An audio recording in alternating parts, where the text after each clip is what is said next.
my prediction video for UFC 203. Let's start at the bottom. The very first fight is Drew Dober versus Jason Gonzalez, and Jason Gonzalez kind of reminds me of Joe Lauzon, where he's a guy who just kind of goes for it the whole fight. He's just kind of a shittier version of that. I think Drew Dober's got really good kickboxing and really good takedown defense, and even when he gets taken down, I think he's really good at getting back up, and I think his conditioning is just way better than Gonzalez is. I think, like Joe Lauzon, he kind of goes for it really early. If he doesn't get it, then he gasses. So I'm going to say Dober just survives the early storm, and then you probably will finish him late in the third with just as better striking overall. Next is CB Dollaway versus Francisco Barra, and sorry, something in my throat. Francisco Barra looks like he's decent everywhere. I never thought he was that great. I mean, he's kind of got some kickboxing, some wrestling, some jiu-jitsu, but he's just not amazing. He's like literally the definition of subpar at everything.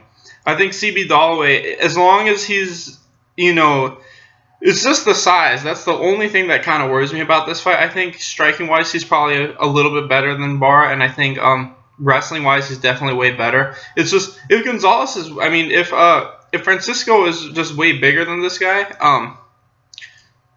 that's not going to matter. You know what I mean? He'll just be able to stuff takedowns just because of his size alone. We saw that against Ben Henderson and that Russian guy in Bellator. I just think that I'm going to go with CB. I think that he'll do this right, and I think he'll probably be able to win by decision. But like I said, it all depends on the size. Like when I see these guys match up, that'd be the best way to see who's the bigger guy. But I'm going to go with CB. Next is Yancy Medeiros versus Sean Spencer, and I like Yancy Medeiros, but I just think that he is just kind of okay.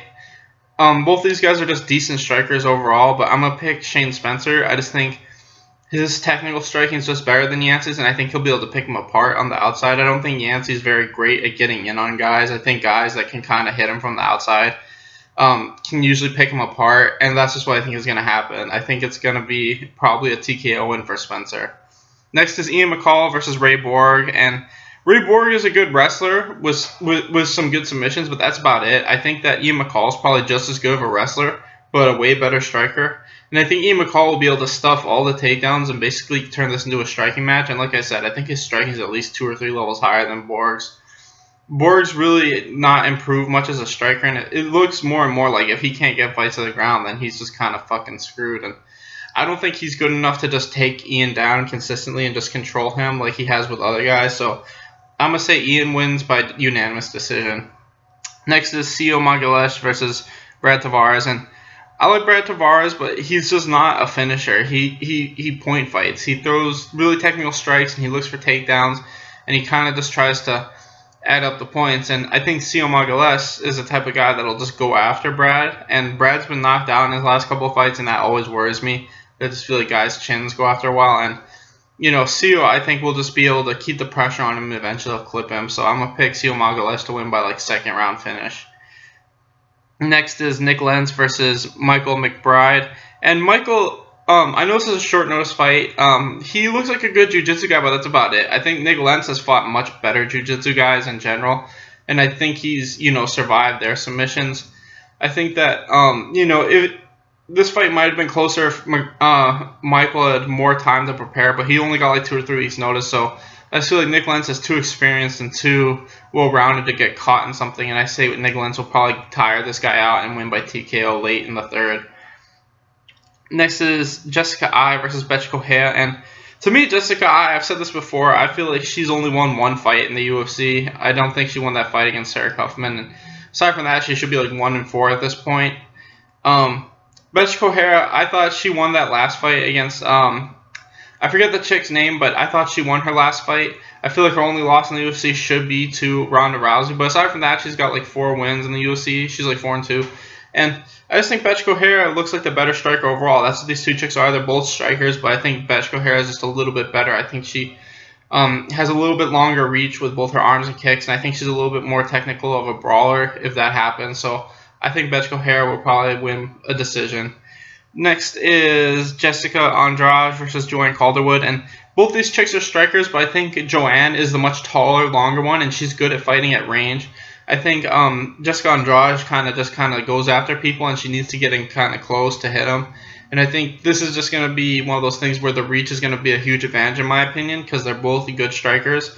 But I think Joanne will be able to keep her on the outside throughout the whole fight and just use jabs and like front kicks and stuff like that. So I'm gonna pick Joanne to win by decision.